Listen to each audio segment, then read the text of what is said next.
Welcome to ज्ञान सिरी physics lecture. इस video में हम लोग देखेंगे मैक्सवेल वेलोसिटी डिस्ट्रीब्यूशन लॉ या कभी कभी उसको मैक्सवेल स्पीड डिस्ट्रीब्यूशन लॉ भी बोलते हैं। ओके, अगर हमें डिस्ट्रीब्यूशन लॉ को जानना है तो हमें पता होना चाहिए कि डिस्ट्रीब्यूशन फंक्शन क्या होता है, डिस्ट्रीब्यूशन ऑफ वेलोसिटी क्या होती है। तो इसको समझने के लिए बस एक सिंपल से क्वेश्चन का आंसर देना पड़ेगा। वो क्वेश्चन है, how many molecules have a certain velocity. इसका मतलब क्या हुआ, हमने गैसियस सिस्टम लिया हुआ है। गैसियस सिस्टम में बहुत सारे मॉलिक्यूल्स हैं जो अलग अलग वेलोसिटी से मूव कर रहे हैं। All possible velocity with all possible random direction, ये हमें पता है काइनेटिक थ्योरी ऑफ गैसेस से। हमें बताना है कि कितने मॉलिक्यूल एक पर्टिकुलर वेलोसिटी से मूव कर रहे हैं। ठीक है, और इसका आंसर हमें पता चलता है डिस्ट्रीब्यूशन ऑफ वेलोसिटी से, जो कि है determination of the number of molecule having a specified velocity. तो डिस्ट्रीब्यूशन ऑफ वेलोसिटी क्या है? डिस्ट्रीब्यूशन ऑफ वेलोसिटी में हमें डिटरमाइन करना पड़ता है कि कितने मॉलिक्यूल किस किस वेलोसिटी से मूव कर रहे हैं। बट यहाँ पे एक प्रॉब्लम है। क्या प्रॉब्लम है? हमें पता है काइनेटिक थ्योरी ऑफ गैसेस से कि जो वेलोसिटी का रेंज है वो इनफाइनाइट है। Molecule can move with any possible velocity in all possible direction in random वे। ठीक है, ये हमें पता है। और गैसियस सिस्टम में नंबर ऑफ मॉलिक्यूल कितने होते हैं? फाइनाइट होते हैं। सो वेलोसिटी है इनफाइनाइट, मॉलिक्यूल्स है फाइनाइट, तो किसी एक पर्टिकुलर वेलोसिटी पे कितने मॉलिक्यूल जाएंगे? इसका आंसर क्या होगा? जीरो। क्यों? क्योंकि finite divided by infinite will be zero. तो हमने जो क्वेश्चन किया था कि how many molecule have a certain velocity, ये थोड़ा सा ना प्रॉब्लमेटिक है। हमें इस क्वेश्चन को और अच्छे से ट्यून करना पड़ेगा। तो हमारा जो लॉजिकल क्वेश्चन होगा या मीनिंगफुल क्वेश्चन होगा कि how many molecules have velocities with in a certain interval near a value of velocity. मतलब क्या कि अब हमें किसी पर्टिकुलर वेलोसिटी पे ना पूछ के एक रेंज में पूछना चाहते हैं। जैसे सपोज कीजिए कि इनिशियली मैं पूछना चाहता हूँ कि how many molecule moving with the velocity 10 metre per second. तो अब वो ना क्वेश्चन थोड़ा सा लॉजिकल नहीं है, थोड़ा सा टेक्निकली प्रॉब्लम है। हमें क्या करना है, हमें जो क्वेश्चन पूछना है, हमें पूछना है कि कितने मॉलिक्यूल हैं जो मूव करते हैं with a velocity 10 in a interval of 1, that is from 10 to 11 के बीच में कितने मॉलिक्यूल्स हैं। ठीक है, तो ये मीनिंगफुल क्वेश्चन है। पहले क्वेश्चन का आंसर हमें मिलेगा डिस्ट्रीब्यूशन ऑफ वेलोसिटी से, और उस क्वेश्चन को ज्यादा लॉजिकल बनाएंगे, ज्यादा मीनिंगफुल बनाएंगे तो उस क्वेश्चन का आंसर हमें मिलेगा डिस्ट्रीब्यूशन फंक्शन से। ठीक है, डिस्ट्रीब्यूशन फंक्शन के बारे में जानने के लिए पहले हम लोग समझते हैं एक छोटा सा कंसेप्ट। सपोज कीजिए कि dn नंबर ऑफ मॉलिक्यूल्स पर यूनिट वॉल्यूम हैं जिनकी वेलोसिटी होती है c और c प्लस dc के बीच में। तो ये क्या हो जाएगा? dn हो जाएगा प्रोपोर्शनल टू dc। सिंपल सा है। बड़ा सा रेंज होगा तो ज्यादा मॉलिक्यूल्स होंगे, छोटा रेंज होगा तो कम नंबर ऑफ मॉलिक्यूल्स होंगे। So dn is proportional to dc। तो हम लोग इसको लिख सकते हैं dn is equals to adc। a जो है वो प्रोपोर्शनैलिटी कांस्टेंट है। बट यहाँ पे थोड़ी सी सोचने वाली बात है। क्या बात है वो? अगर हम लोग c और c प्लस dc के रेंज में देख रहे हैं और कोई दूसरा person c prime to c prime plus dc के रेंज में देख रहा है, किस वेलोसिटी के अराउंड में देख रहा है उस पे भी हमारा आंसर डिपेंड करेगा। अगर मैं 10 मीटर पर सेकेंड के अराउंड में देख रहा हूँ तो जो आंसर होगा 5 मीटर पर सेकेंड के अराउंड देखूंगा तो आंसर अलग होगा। That is dn will also depend upon velocity itself. Therefore a जो है वो कांस्टेंट ना होके हो जाएगा फंक्शन ऑफ c, जो हम लोग लिख देंगे a equals to f of c। अब एक और चीज देखिए, जब हमारे गैसियस सिस्टम में number of molecule per unit volume ज्यादा होगी, दैट इज ज्यादा नंबर ऑफ मॉलिक्यूल होंगे, तो dn ऑब्वियसली ज्यादा होगा। सो dn जो है वो n के साथ भी प्रोपोर्शनल होगा। n मतलब number of molecule per unit volume. तो अगर हम ये तीनों को एक साथ कंबाइन करेंगे so we can write dn is equals to n fc dc। और यहाँ पे जो ये fc है वही है डिस्ट्रीब्यूशन फंक्शन। तो इसके डेफिनेशन को निकालने के लिए हम लोग क्या करेंगे, लेट्स एज्यूम करिए कि इंटरवल 1 है, that is dc equals to 1। तो fc हो जाएगा dn upon n, that is fraction of molecule whose velocities are within unit interval। Unit interval क्यों? क्योंकि dc को हमने 1 लिया हुआ है। Unit interval at c। और इसको अगर दूसरे तरीके से डिफाइन करना चाहें तो dn क्या है? Number of molecule having velocity in the range of c to c plus dc, और n है total number of molecule. So number of molecule divided by total number of molecule that is a kind of probability. तो हम लोग इसको ऐसे भी define कर सकते हैं कि FC is probability of any molecule in unit volume having velocity that is within a unit interval near velocity c। तो ये probability वाला कंसेप्ट को आप लोग याद रखिएगा, fc is equals to dn/n, क्योंकि हम लोग इसको यूज करने वाले हैं। तो अब हमें डिस्ट्रीब्यूशन फंक्शन के बारे में पूरा जानकारी हो चुकी है, तब हम पूरे तरह तैयार हैं मैक्सवेल वेलोसिटी डिस्ट्रीब्यूशन लॉ को समझने में। तो चलिए समझते हैं। सपोज कीजिए कि गैसियस सिस्टम में, उसमें बहुत सारे गैसियस मॉलिक्यूल्स हैं, वो all possible velocity in all possible direction random fashion में मूव कर रहे हैं। तो हम लोग क्या करते हैं, एक सिस्टम लेते हैं, कोऑर्डिनेट सिस्टम XYZ सिस्टम, और ये वेलोसिटी स्पेस है। वेलोसिटी स्पेस मतलब अगर नॉर्मल स्पेस होता है, नॉर्मल स्पेस जिसमें हम लोग रहते हैं, वहां पे कोई भी एक पॉइंट क्या रिप्रेजेंट करता है, पोजीशन ऑफ अ पार्टिकल। अब ये वेलोसिटी स्पेस है तो कोई भी एक पॉइंट क्या रिप्रेजेंट करेगा, velocity of a particle. Normal space जिसमें हम लोग मूव करते हैं वहां पे हम लोग बोलते हैं पोजीशन, क्योंकि वो पोजिशनल स्पेस है। अगर हम उसी को वेलोसिटी स्पेस एज्यूम करेंगे तो कोई भी जो पॉइंट होगा वो एक पर्टिकुलर वेलोसिटी को रिप्रेजेंट करता है। तो सपोज कीजिए कि एक मॉलिक्यूल है जो c वेलोसिटी से मूव कर रहा है, तो उसको हम लोग रिप्रेजेंट कर दिए एक वेलोसिटी वेक्टर c से, जो ब्लू कलर ऑफ लाइन से रिप्रेजेंट किया हुआ है, और इसकी जो कंपोनेंट है along x, y and z axis पे वो है u, v and w respectively. अब हमें ये पता है, सिंपल सा वेक्टर का फॉर्मूला है, सी स्क्वायर क्या होगा, u square plus v square plus डब्ल्यू स्क्वायर। और मैंने ये पहले ही बता दिया है कि कोई भी जो पॉइंट है उसको हम लोग बोलेंगे वेलोसिटी पॉइंट, और जो रिप्रेजेंट करेगा विद सम कंपोनेंट। अब इस केस में सी था, उसका कंपोनेंट था यू, वी एंड डब्ल्यू। कोई सी प्राइम होगा तो उसका कंपोनेंट होगा यू प्राइम, वी प्राइम, डब्ल्यू प्राइम, जैसा भी होगा हम लोग उसको देख लेंगे। इसमें जो क्या होता है कि ये जो मॉलिक्यूल्स है इसकी वेलोसिटी अलोंग एक्स एक्सिस क्या होगी, ये कंप्लीटली इंडिपेंडेंट होती है इसकी वेलोसिटी अलोंग वाई एक्सिस क्या होगी। ठीक है, तो ये जो वेलोसिटी है आपस में इंडिपेंडेंट होते हैं, मतलब कंपोनेंट वेलोसिटी यू, वी, डब्ल्यू, ये तीनों आपस में इंडिपेंडेंट है। तो अब अपने आप को एक क्वेश्चन पूछते हैं कि what is the probability of molecule having velocity between you and you plus D you. अभी हमने डिस्ट्रीब्यूशन फंक्शन का डेफिनेशन देखा, वहां से हम लोग प्रोबेबिलिटी निकाल सकते हैं। तो हमने देखा Fc is probability of molecule having velocity between c and c plus 1 unit interval। तो यहाँ पे in terms of u है तो probability हो जाएगी f of u, और इंटरवल चूंकि यहाँ पे यूनिट नहीं है du है, तो हम लोग इसको लिखेंगे fu times du। Similarly along y axis हम लोग लिख सकते हैं fv times dv। Similarly probability along z axis लिख सकते हैं fw dw। ओके, तो हमें तीनों एक्सिस के अराउंड में तीनों कंपोनेंट की प्रोबेबिलिटी मिल गई। अब एक चीज देखिए, जो मॉलिक्यूल्स हैं जिनकी वेलोसिटी u और u प्लस du के बीच में होगी, at the same time v and v plus dv के बीच में होगी, at the same time w and w plus dw के बीच में होगी, ये वेलोसिटी स्पेस में कहाँ पे होंगे। अगर ये वेलोसिटी स्पेस को अगर आप सही से देखें तो ये सारे कहाँ पे होंगे, इस वाले बॉक्स के अंदर में, राइट। क्योंकि अगर उसके वेलोसिटी वेक्टर को रिप्रेजेंट करेंगे तो सारे वेलोसिटी वेक्टर के पॉइंट्स इसके अंदर में आएंगे। तो जो भी मॉलिक्यूल्स हैं जिनकी वेलोसिटी ये वाले रेंज में है वो मिलेंगे हमें एक वॉल्यूम एलिमेंट में, जिसका वॉल्यूम होगा du, dv and dw of velocity space. वो मॉलिक्यूल कितने होंगे, लेट्स से कि वो मॉलिक्यूल होंगे dn। तो हमने अभी प्रोबेबिलिटी का डेफिनेशन देखा है, प्रोबेबिलिटी का डेफिनेशन था dn/n is equal to f of c for unit interval. अब यहाँ पे तीनों कंपोनेंट है तो तीनों कंपोनेंट की प्रोबेबिलिटी को मल्टीप्लाई कर दीजिए, multiply by n is total number of molecule, तो हमें निकल जाएगी dn नंबर ऑफ मॉलिक्यूल, जो कि इस वॉल्यूम एलिमेंट में होगी। ये जो वेलोसिटी है वो तो एक पॉइंट से रिप्रेजेंट होती है, जिसको हम लोग रिजल्टेंट वेलोसिटी वेक्टर c से रिप्रेजेंट कर सकते हैं u, v, w को।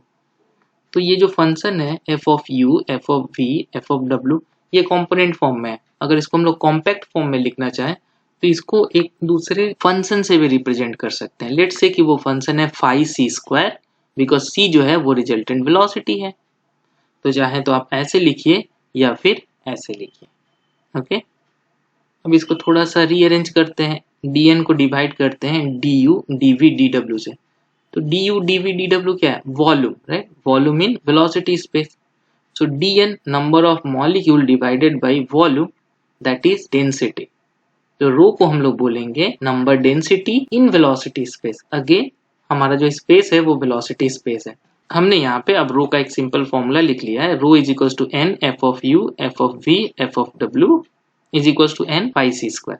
तो चाहे आप ऐसे रिप्रेजेंट कीजिए या फिर ऐसे।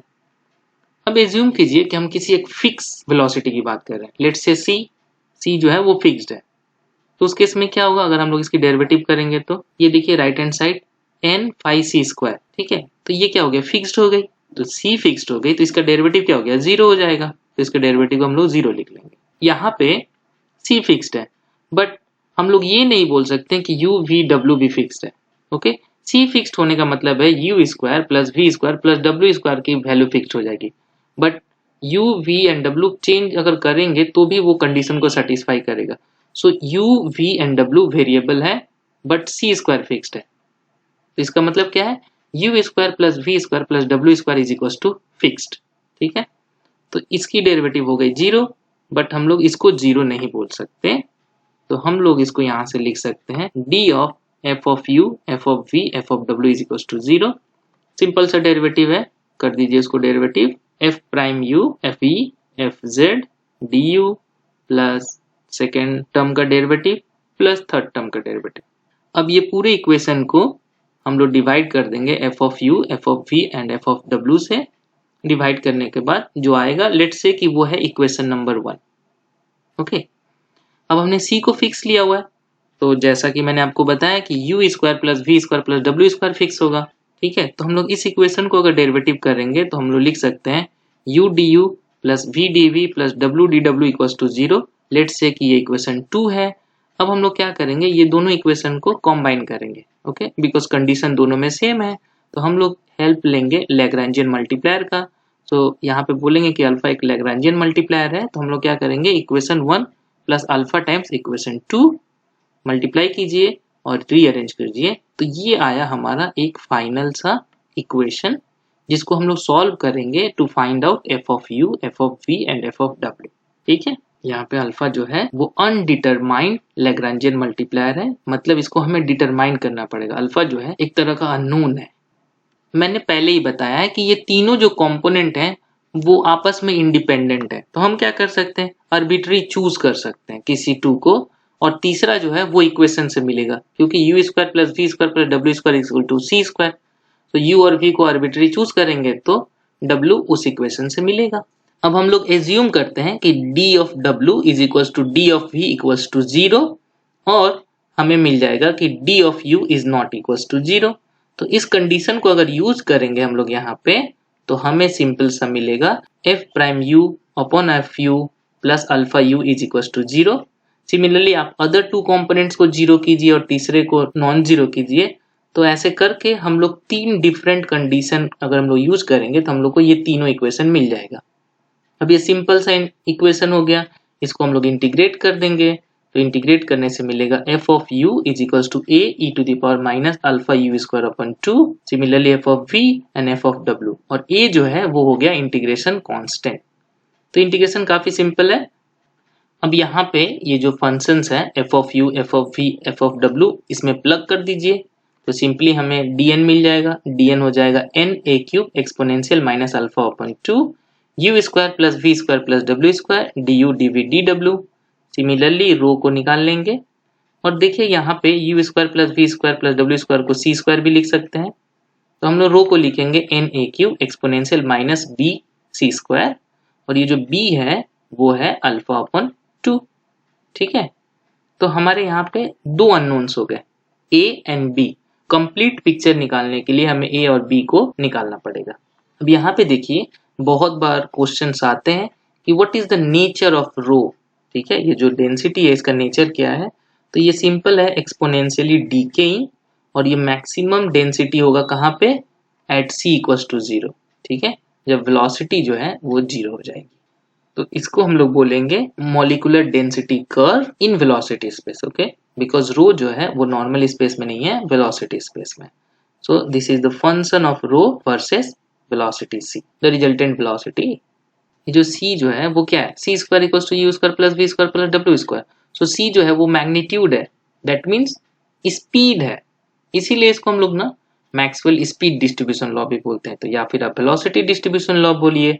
अगर आप u v एंड w के टर्म्स में देखेंगे अगर सी के टर्म्स में देखेंगे तो ये मैक्सवेल स्पीड डिस्ट्रीब्यूशन भी हो जाएगा, इसीलिए इसको दोनों बोलते हैं। ठीक है, अभी तक हम लोग फाइनली फॉर्म पे नहीं आए, इसको अभी और कुछ करना पड़ेगा। तो मैंने जैसा कि बताया ए और बी जो है वो अननोन्स है, तो इसको इवेलुएट करना पड़ेगा। तो डीएन का फॉर्म ये है, डीएन क्या है, number of molecule moving with velocity U N U plus D U, V N V plus D V and W plus D W. अगर हम टोटल वॉल्यूम स्पेस में इसको इंटीग्रेट कर देंगे तो हमें टोटल नंबर ऑफ मॉलिक्यूल मिल जाएगा। तो इंटीग्रेट कर दीजिए from minus infinity to infinity, left hand side में हो जाएगा n और इसका हमें इंटीग्रेशन करना है। इंटीग्रेशन काफी इजी है, हमें गामा फंक्शन का हेल्प लेना पड़ेगा। u एंड v w तीनों इंडिपेंडेंट है, इन तीनों को इंटीग्रेशन में अलग अलग कर लीजिए।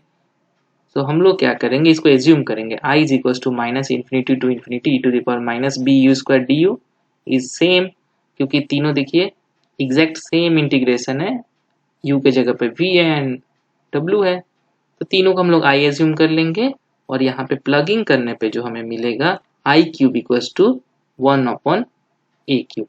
तो हमें किसी भी एक इंटीग्रेशन को इवेलुएट करना है, उसके बाद क्या होगा, आंसर जो आएगा वो इसमें प्लगिंग कर लेंगे। तो इसको हम लोग सॉल्व कर पाएंगे with the help of gamma function, जो कि होगा रूट पाई बाई बी। ठीक है, तो हमें a मिल गया रूट बी अपॉन पाई। ठीक है, तो अब a को हमने b के फॉर्म में रिड्यूस कर लिया है, तो हमें एक वेरिएबल और चाहिए जो चाहिए b को निकालने के लिए आपको पिछला वीडियो जरूर देखना पड़ेगा, क्योंकि उस वीडियो में हमने निकाला था कि प्रेशर ऑफ अ गैस। ठीक है, तो हमने निकाला था pressure of a gas P is equal to 2 times m from summation 0 to infinity n u u square. ठीक है, वेयर एन यू था नंबर ऑफ मॉलिक्यूल्स पर unit volume with velocity between u and u plus D u. यहाँ पे volume जो है वो normal space में है, वेलोसिटी स्पेस में नहीं। ओके, तो ये number of molecule per unit volume है, मतलब एक गैसियस सिस्टम है तो उसके पर यूनिट वॉल्यूम में कितने मॉलिक्यूल्स हैं। तो इसको हम लोग क्या बोल सकते हैं, अगेन अपना यूज कीजिए डिस्ट्रीब्यूशन का डेफिनेशन, ये हो जाएगा n times F you D u. ठीक है, n जो है वो total number of molecule per unit volume है। तो यहाँ पे समेशन को हम लोग क्या करेंगे, इंटीग्रेशन में रिप्रेजेंट कर देंगे, बिकॉज अगर नंबर ऑफ मॉलिक्यूल बहुत ज्यादा है तो summation can be written as a integration. तो ये हो गया 2mn 0 to infinity f u u square d u. ठीक है, एफ यू को प्लग कर लीजिए, यहाँ पे एफ यू को प्लग कर दिया, a e to the power minus b u square d u. इसको भी हम लोग गामा फंक्शन के हेल्प से सॉल्व कर सकते हैं और इसकी वैल्यू होती है 1/4 root over pi upon b cube. Plugging कर दीजिए, a को प्लग कर दीजिए, सॉल्व कीजिए, तो यहाँ पे आएगा b equals to mn upon 2p, और p हमें पता है nkt होता है, तो हम लोग सिंपली लिख देंगे b is equals to m upon 2kt। तो देखिए b जो है अब वो हमें अननोन जो है वो गैसियस प्रॉपर्टी के हिसाब से मिल गई, m जो है mass of the molecule, t जो है टेम्परेचर ऑफ द सिस्टम। तो हमें अब यहाँ पे b जो है नोन क्वांटिटी के टर्म में मिल चुकी है। b जब वो हो जाएगी तो a क्या हो जाएगा, root over m upon 2 pi k T. ठीक है, तो सिंपल अगर हम लोग अब रो लिखेंगे तो this is the final form of rho is equal to n m upon 2 pi k T to the power 3 to exponential minus mc square upon 2 k T. So this is number of molecule per unit volume in velocity space.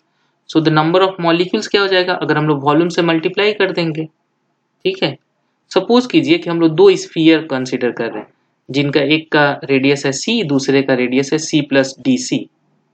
तो वो जो दोनों sphere के बीच में जो annular reason होगा वो क्या होगा, वो होगा ऐसा रीजन जिस रीजन में वो मॉलिक्यूल्स होंगे, वेलोसिटी स्पेस की बात कर रहा हूँ, वो मॉलिक्यूल होंगे जिनकी वेलोसिटी लाई करेगी c and c plus d c में।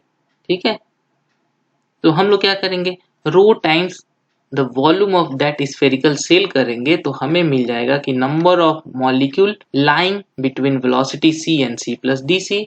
तो ये हो जाएगा rho into 4 pi c square d c, ये हो गया उस स्फेरिकल सेल का वॉल्यूम। सब्स्टिट्यूट कर दीजिए, so dn is equals to 4 pi n m upon 2 pi kt 3 2 exponential minus mc square upon 2 kt c square dc, और यही है मैक्सवेल वेलोसिटी और स्पीड डिस्ट्रीब्यूशन लॉ। तो ये डिस्ट्रीब्यूशन लॉ यूज करके अगर आपसे कोई क्वेश्चन पूछता है कि नंबर ऑफ मॉलिक्यूल कितने होंगे जिनकी वेलोसिटी c और dc के बीच में होगी, तो आप ये फॉर्मूला यूज करके इजीली कैलकुलेट कर सकते हैं। ओके, और यहाँ से अगर आपको डिस्ट्रीब्यूशन फंक्शन निकालना है, मतलब मैक्सवेल वेलोसिटी डिस्ट्रीब्यूशन फंक्शन, तो डीसी को 1 लिख दीजिए और एफसी हो जाएगा डीएनसी अपन एन। तो ये हो गया हमारा डिस्ट्रीब्यूशन फंक्शन, ये हो गया हमारा लॉ। तो अब हमें यहाँ पे सारे आंसर मिल चुके हैं।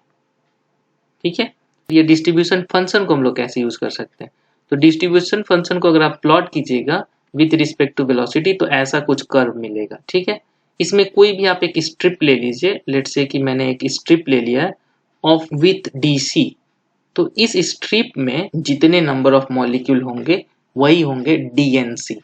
ठीक है, आशा करते हैं कि ये सारे डेरिवेशन क्लियर हो चुके हैं। नेक्स्ट वीडियो में हम लोग कैलकुलेट करेंगे mean velocity, most probable velocity और भी बहुत कुछ, temperature dependence and so on. ठीक है, मिलते हैं अगले वीडियो में।